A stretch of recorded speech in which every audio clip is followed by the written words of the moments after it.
These evidence cannot be taken into consideration. However, we are aggrieved. একটু বাংলায় বলেন সাধারণ দর্শকের জন্য।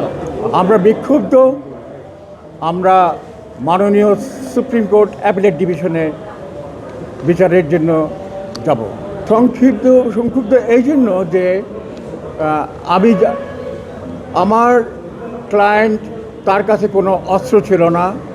19শে জুলাই সে টেলিভিশন সেন্টারে ডিউটিতে ছিল, সিডিআরে সেটা বলা আছে, সিসিতে সেটা বলা আছে, এবং অ্যাটেন্ডিং সার্কামস্ট্যান্সেস সম্পূর্ণ তাই বলে।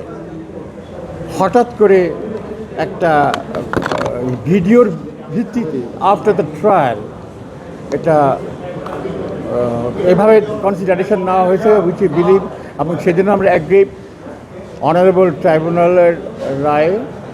আমরা এই রায়ের বিরুদ্ধে অনারেবল সুপ্রিম কোর্ট অ্যাপিলেট ডিভিশনে যাব।